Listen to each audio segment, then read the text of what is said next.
Welcome back to our second episode of Save the Cat, What the Genre. I'm Jessica Brody, bestselling author of Save the Cat Writes a Novel, as well as over 20 novels, plus the founder of the Writing Mastery Academy. In these videos, I'm breaking down the Save the Cat story genres for popular books. Let's get into it. In case you're not familiar with them, the Save the Cat story genres are not your mother's genres like sci-fi, romance, and mystery. These are the 10 story types that can pretty much categorize any story in the world. It's just another way that we can break down stories and study them so that we can write and craft our own more effectively. Like for instance, if you're writing a dude with a problem story, which are stories that are typically about an innocent, ordinary hero who suddenly finds themselves in the midst of extraordinary circumstances and must rise to the challenge, then it would be beneficial for you to study other dude with a problem stories, analyze them, learn from them, and make sure you're including the 3 ingredients that make up a successful dude with a problem, which are an innocent hero who is dragged into the mess without asking for it, a sudden event that thrusts the innocent hero into the problem, and a life or death battle that threatens the continued existence of an individual, group, or society. So yeah, the Save the Cat genres are just another tool that we can use to help us writers tell better stories. If we can figure out what genre our story best fits into,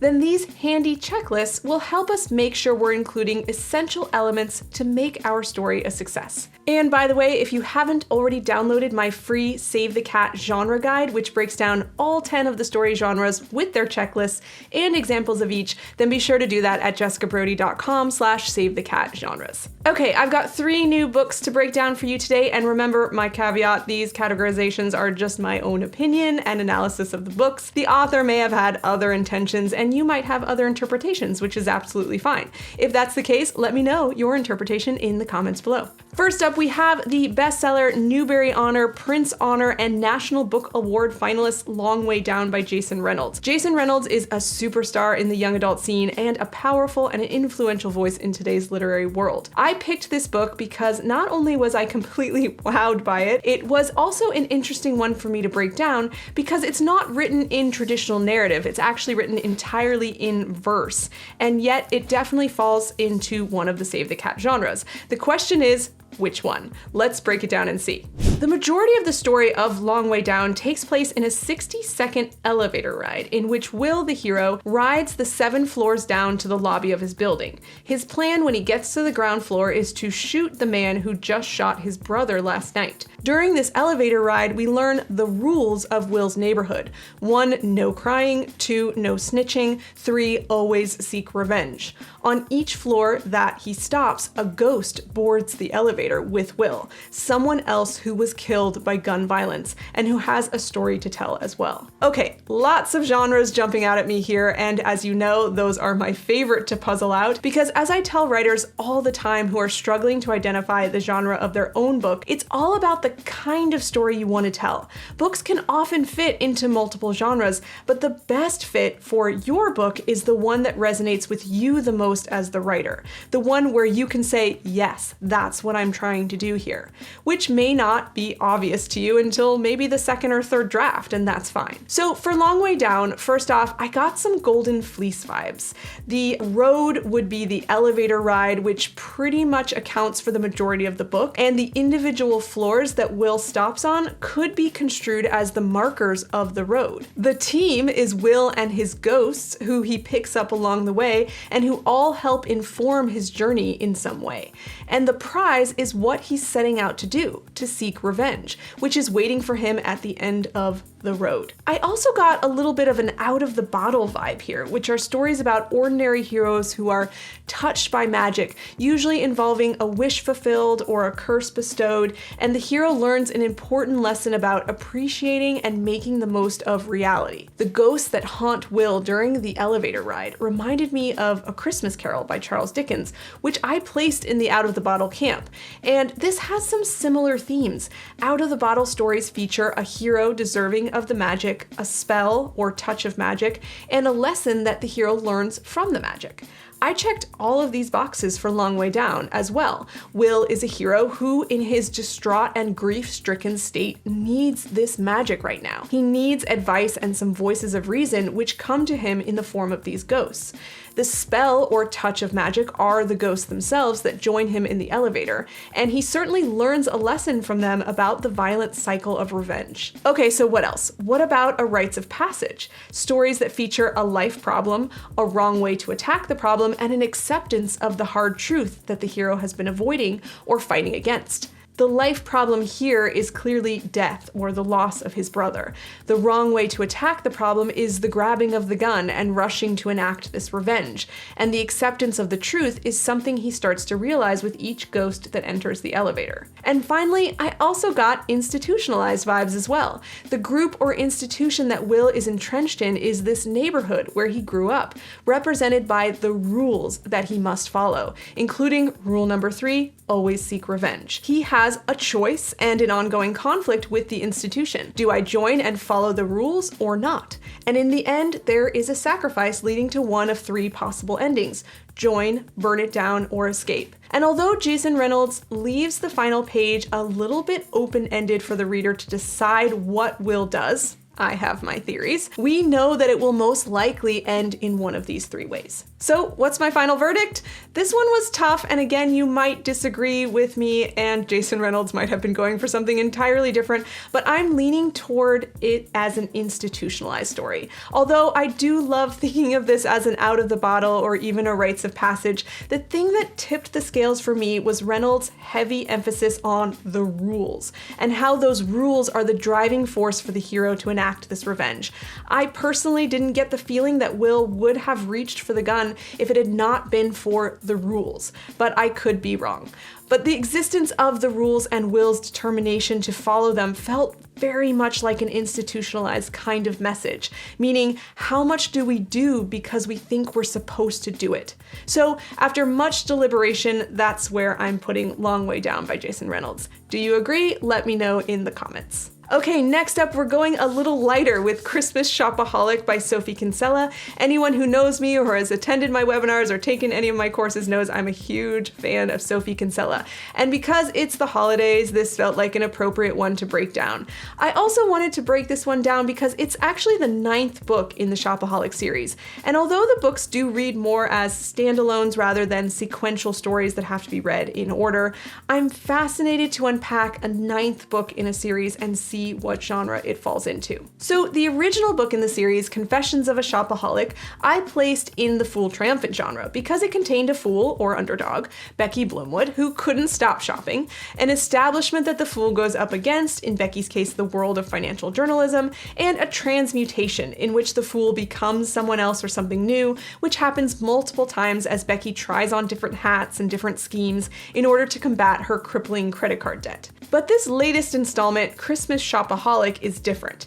Even though we do get some of that classic and hilarious Becky against the establishment moments, like when she tries to join a stuffy billiards club just to get her hands on the perfect Christmas gift for her husband, there weren't enough of these to really feel like another Fool Triumphant to me. This book, which features Becky planning a big traditional Christmas for her family and friends, for me was more about Becky taking on an important task and seeing all the ways she fails, succeeds, flounders, and uses her spontaneous, charming self to get out of jams. And because the book was essentially a road toward Christmas and all the shenanigans that happen along the way, it felt to me like a nice, lighthearted golden fleece, in which the road was the lead up to Christmas, where the book ends. I'd probably define this more as a solo fleece, with Becky being her own team, but joined here and there by her quirky friends and family, and even an old boyfriend who pops up seemingly out of the blue. And her prize, of course, is throwing the most epic, memorable, wonderful Christmas ever,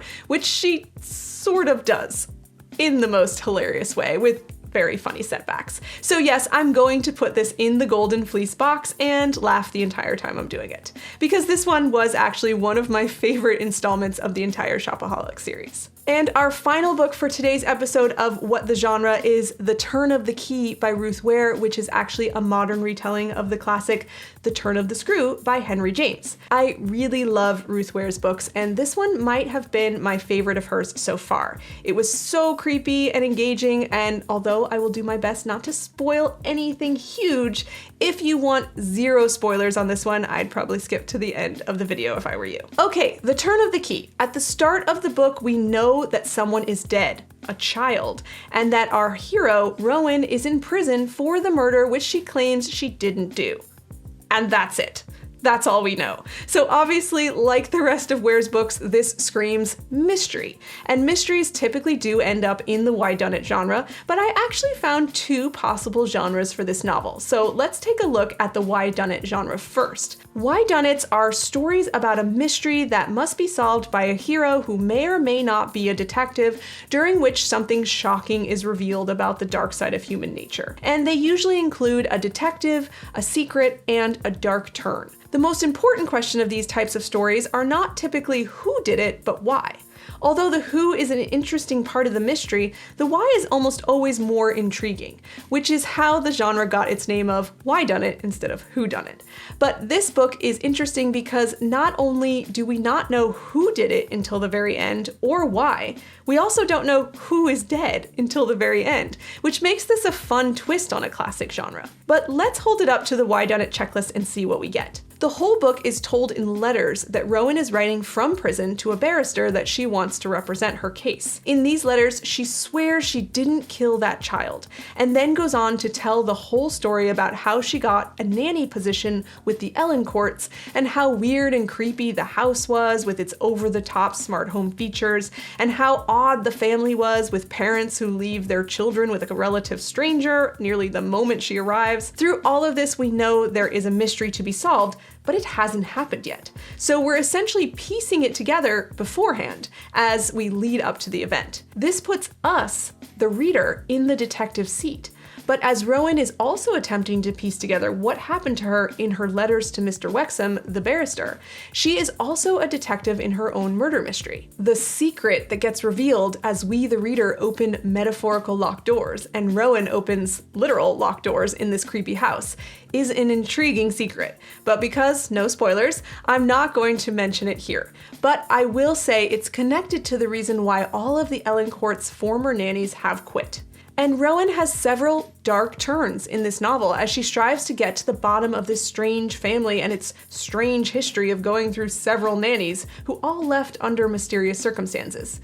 It seems with each decision Rowan makes, including breaking into locked rooms in the house, she takes increasingly darker turns. But I would argue that the darkest turn she's made is the reason she's nannying for this family in the first place, and the reason she's the prime suspect for the murder of, well, we don't even know who yet. But again, no spoilers, so I won't say anything more than that. Okay, so Turn of the Key checks all the boxes of a whodunit, but the other genre I could potentially see this falling into is the monster in the house, which are stories about a hero or group of heroes who must overcome some kind of monster, supernatural or not, in some kind of enclosed setting or limited circumstances, and usually someone is responsible for bringing the monster into being. These stories include a monster, a house or enclosed space, and a sin that created the monster. And we definitely see all three of these in The Turn of the Key as well.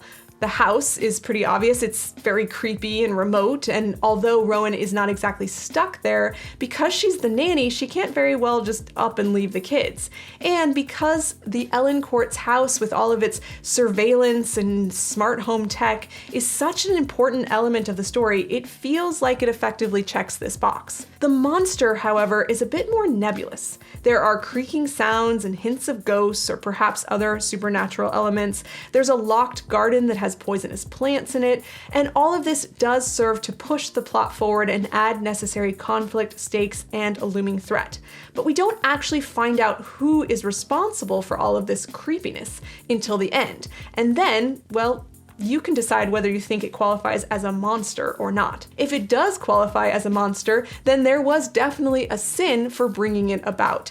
Sorry if I'm being overly cryptic here, it really is hard to talk about this book without spoilers. As Rowan peels back the layers of the mystery, she finds the reason or sin that created this particular monster. So yeah, I was a bit torn on this one. For me, the deciding factor came down to the primary and secondary focuses of the story. It felt like the primary focus was the murder mystery, and that's why Ware chose to open the book with that plot point. Who's dead? Who did it? And why? The secondary focus for me felt more like the haunting of this house and the potential monster lurking behind its locked doors. So my final verdict for The Turn of the Key is why done it? Again, you might disagree, and let me know if you do in the comments. And if you haven't read it, it's a super compelling read, so go read it and then let me know what you think about it in the comments. So those are my latest breakdowns for Save the Cat, What the Genre. If you have a recommendation for a book or movie you'd like me to break down in a future episode, let me know in the comments below. And don't forget to download your free Save the Cat genre guide at jessicabrody.com/SaveTheCatGenres, which I'll link to in the description below. This genre guide includes breakdowns of all 10 genres, including the checklists for each and popular examples for each as well. So you can use it to ensure your own stories are hitting all the right elements and striking all the right chords for your readers. Thanks so much for watching, and until next time, happy writing, everyone.